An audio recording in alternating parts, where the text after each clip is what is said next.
Diana's final outfit for the Serpentine Gallery was supposed to be modest and forgettable, exactly what palace officials had suggested. At 6:52 p.m., her private line rang. A woman's voice, familiar but distorted. "Diana, they're destroying you tonight. Charles's documentary admits the affair. Airs at 9 p.m. while you're at your event. You'll be a footnote, unless you remind them who you are." Click. Diana stood frozen. Someone inside the palace, someone who knew the schedules, had warned her. She had one chance to respond. She chose the black dress she'd kept hidden for years. The revenge dress. But who was the woman on the phone? June 29th, 1994, 6:15 p.m. Diana stood in her Kensington Palace bedroom, looking at herself in the full-length mirror. She wore an elegant cream Valentino gown. Modest, appropriate, safe. The kind of dress that would photograph well but not draw excessive attention. Exactly what was expected of the Princess of Wales attending a charity event. Her stylist Anna Harvey had helped her choose it 3 days earlier, during a fitting session that had lasted nearly 2 hours.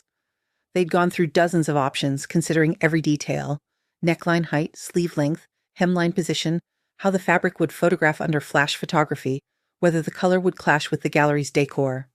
"Perfect for the Serpentine Gallery," Anna had said, circling Diana and examining the dress from every angle. Elegant, but not attention-grabbing. Classic without being boring. The palace will approve, and more importantly, the focus will stay on the charity work rather than what you're wearing. Diana had nodded her agreement, even though something in her chest had twisted uncomfortably at those words. Not attention-grabbing. That phrase had become the defining principle of her entire existence. Everything about her life was now carefully calibrated to avoid drawing too much attention, making too many waves, being too visible or too invisible.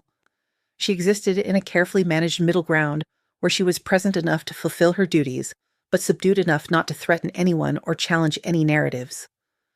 The Serpentine Gallery summer party was supposed to be her evening, a charity event she'd been working on for months, bringing together donors and artists and supporters for causes she genuinely cared about. Important pledges would be made, significant donations secured for arts education programs that desperately needed funding. For once, she'd hoped the focus could be on the actual work rather than the endless drama of her failing marriage and complicated relationship with the royal family. But even as she stood there in the appropriate dress, carefully styled hair, and understated jewelry, Diana felt a familiar anxiety building in her stomach. Something wasn't right. She couldn't articulate exactly what was bothering her, but her instincts, honed by years of palace manipulation and calculated public relations, maneuvers, were screaming warnings she couldn't ignore. The palace had been too cooperative about tonight's event, too willing to provide resources and support. Press officers had been unusually helpful in coordinating media coverage. Security arrangements had been streamlined with none of the usual bureaucratic obstacles. In Diana's extensive experience dealing with palace officials, when they were this helpful, it usually meant they had their own agenda running parallel to whatever she thought she was doing. She walked to her dressing table, checking her makeup one more time, adjusting an earring that didn't need adjusting, buying time before she had to leave for an event that suddenly felt like a trap she couldn't quite see. Her private phone rang, not the official line that went through palace switchboards where every call was logged and monitored, but the private mobile phone she kept for personal calls, purchased under a friend's name and known to only a handful of trusted people. Very few individuals had that number, and they all knew not to use it unless something was genuinely urgent. Diana picked it up, her hand trembling slightly, though she didn't understand why. "Hello?" A woman's voice came through the speaker, familiar in its cadence and rhythm, but deliberately distorted, as if the speaker were talking through cloth or using some kind of electronic device to alter the sound. The effect was eerie, recognizable enough to suggest someone Diana might know, but disguised enough to prevent identification. "Diana, they're destroying you tonight." The words were delivered with urgency but also with a strange sadness, as if the speaker regretted having to deliver this information. Diana's hand tightened on the phone, her knuckles going white. "Who is this? How did you get this number?" "That doesn't matter right now. What matters is what they're doing to you. Charles's documentary, the one about his marriage, his life, his side of the story that everyone's been waiting for. It airs tonight at 9 p.m., exactly when you'll be at the Serpentine Gallery, smiling for cameras and talking about art education." Diana felt her breath catch. Her mind raced, trying to process what she was hearing. "What documentary? What are you talking about?" The one where he admits to adultery, Diana? The one where he tells the entire world that he never really loved you, that Camilla was always the one, that your marriage was a mistake he had to make for the crown? The one where he positions himself as the misunderstood victim of a difficult marriage to an emotionally unstable woman? It airs at 9 p.m. tonight. While you're standing in a gallery, being appropriately invisible in your appropriate dress, every television in Britain will be showing Charles confessing to his affair and painting you as the villain of your own marriage story. That's not possible? I would have been told. The palace arranged it. They coordinated. The timing deliberately. Your charity event becomes a footnote. Charles's confession becomes the story. You'll be invisible, Diana, again. Unless you remind them who you are. The line went dead. Diana stood frozen, phone still pressed to her ear. Her mind raced. Charles had a documentary airing, tonight, admitting to the affair, and it was scheduled to air during her event. She called Patrick Morrison, her private secretary. Patrick, is there a documentary about Charles airing tonight? There was a pause. Your Royal Highness, Yes, there is. But I was told not to inform you because it might cause unnecessary stress before your event. Diana felt rage building. What time does it air? 9 p.m., ma'am. The same time as my Serpentine appearance. Yes, ma'am. Diana hung up without another word. She stood in her bedroom wearing the appropriate cream Valentino and understood exactly what had been done to her. The palace had orchestrated this perfectly. They'd encouraged her charity work, helped arrange the Serpentine event, made sure she'd be visible and busy and appropriately dressed. And while she was being appropriately invisible at her appropriate charity event, Charles would be on national television admitting to adultery, but positioning himself as the victim of an impossible marriage. By tomorrow morning, every headline would be about Charles. His confession, his pain, his love for Camilla. Diana's charity work would be buried on page 12. She would be, once again, the footnote to Charles's story. Unless... Diana walked to her closet with purpose, her hands no longer trembling but steady with determination. At the very back, pushed behind heavy winter coats and formal gowns she rarely wore anymore, hung a black dress still in its garment bag. She'd bought it 3 years ago from Christina Stambolian, a Greek-born designer whose bold, elegant work she'd always admired, but rarely had the courage to wear publicly. The dress was stunning, daringly off-shoulder in a way that exposed collarbones the palace usually insisted she keep covered, form-fitting in a silhouette that hugged curves they'd spent years trying to hide beneath loose, modest cuts, and shorter than anything she typically wore in public, ending several inches above the knee in a length that was fashionable but would definitely be considered inappropriate by royal standards. It was bold, unapologetic, sexy in a way that princesses weren't supposed to be. She'd bought it for a specific event 3 years ago, had even done a fitting, been photographed by her stylist for reference. But when palace officials had seen the photographs, they'd strongly suggested she choose something else. Something more appropriate, they'd said. Something that wouldn't attract the wrong kind of attention. Something that better reflected her position and responsibilities. The unspoken message had been clear. That dress made her look too confident, too sexual, too much like a woman who knew her own power. That wasn't the image they wanted to project. Diana had acquiesced then, choosing a safer option, letting them win that particular battle. But she'd kept the Stambolian dress anyway, hanging in the back of her closet like a promise to herself. Someday, she told herself. Someday when the moment was right, when she was ready to stop being appropriate and start being honest, she'd wear it. Standing in her bedroom, phone still warm from the mysterious warning call, understanding finally dawning about the calculated cruelty of tonight's coordinated timing, Diana realized that moment had arrived. That moment, apparently, was tonight. She called Anna Harvey, her voice steady despite the adrenaline coursing through her system. Anna, I'm changing dresses. I need you here now, immediately. There was a moment of confused silence on the other end of the line. What? Diana, the car leaves in 45 minutes. You're already dressed? Your makeup is done? Everything is ready? I'm wearing the Stambolian. There was a sharp, audible intake of breath. Anna knew exactly which dress Diana meant.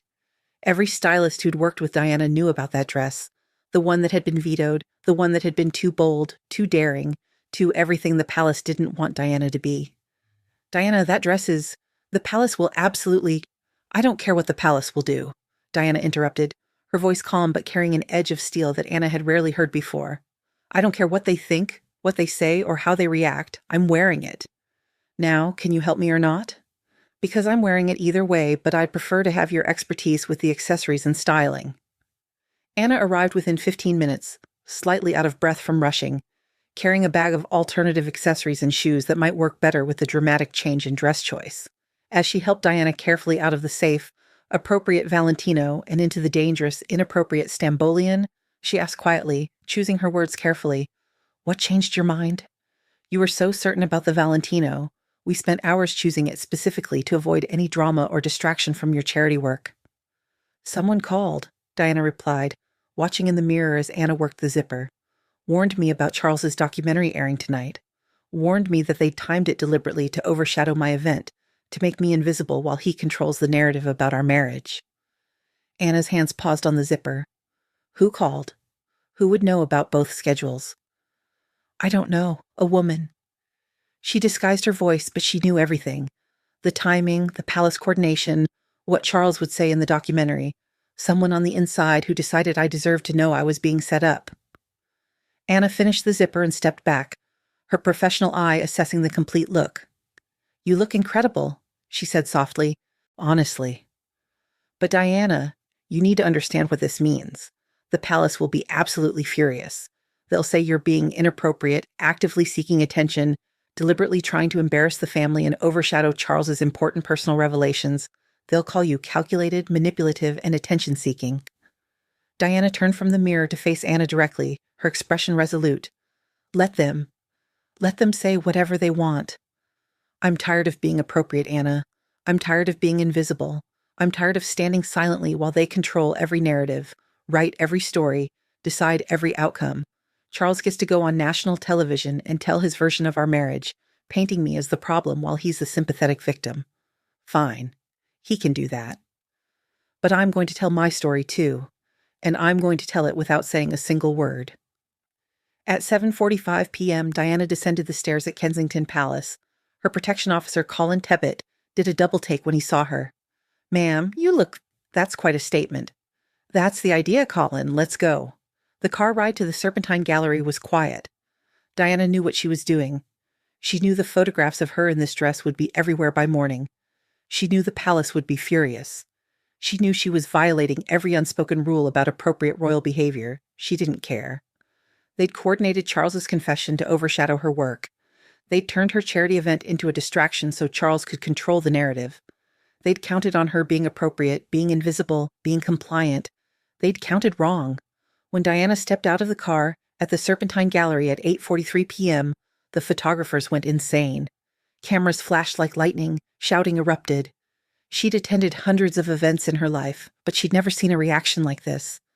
The black dress was everything the palace had feared.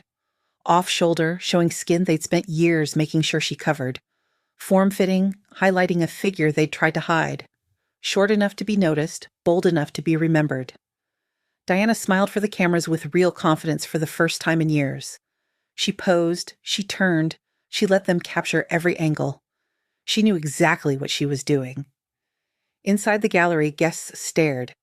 Some looked scandalized, some looked delighted. Everyone was whispering. Lord Palumbo, the gallery chairman, greeted her with barely concealed shock. "Your Royal Highness, you look stunning." "Thank you," Diana replied calmly. "Shall we tour the exhibition?" At exactly 9 p.m., as Diana was viewing contemporary art and chatting with donors, Charles's documentary began airing on BBC.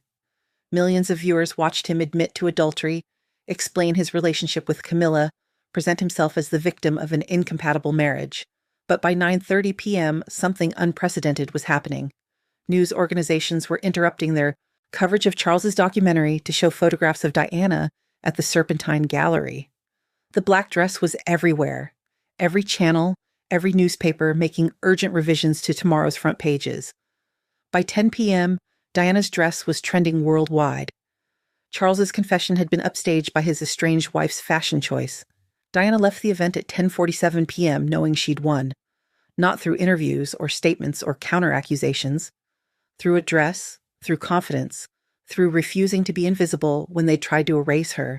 On the drive back to Kensington Palace, her private phone rang, the same number from earlier. "You did it," the distorted woman's voice said. "You reminded them who you are?" "Who are you?" Diana asked. "Why did you warn me?" There was a long pause. "Because someone needed to. They've been protecting him and destroying you for years. I'm tired of watching it happen." "Are you palace staff?" "I'm someone who sees everything and says nothing." "Until tonight." "Diana, they'll come after you for this. They'll say you were seeking attention, that you embarrassed the family, that you violated protocol. Don't apologize. Don't back down. You won tonight." "Will you tell me your name?" "No, but I'll call again if I see them planning something else. You deserve to know when they're trying to destroy you." The line went dead. Diana never discovered who made that call. The number was untraceable. The voice too distorted to identify. But over the following months, the phone would ring occasionally. Always warnings, always information about palace schemes, always from the same distorted female voice. Someone inside the palace was helping her. Someone with access to schedules and strategies and private conversations. Someone who'd finally decided that protecting Diana mattered more than protecting the institution. The revenge dress became one of the most iconic fashion moments in history, but it almost didn't happen. Diana had been ready to wear the appropriate Valentino, to be appropriately invisible, to let Charles control the narrative one more time. One phone call changed everything. One warning from a mysterious insider gave Diana the information she needed to fight back. Years later, several palace insiders would admit they'd been disgusted by the coordination of Charles's documentary with Diana's charity event. Some felt guilty for their complicity. Some wished they'd warned her. One of them actually did. She never revealed herself, never claimed credit, never asked for recognition. She just made a phone call that changed history. The revenge dress wasn't just about a fashion choice. It was about a moment when Diana decided to stop being appropriate and start being powerful. When she stopped being invisible and started being unforgettable. And it happened because someone inside the palace, someone tired of watching Diana be destroyed, picked up a phone and gave her the truth. Sometimes the most important revolutions start with a single phone call from an unexpected ally.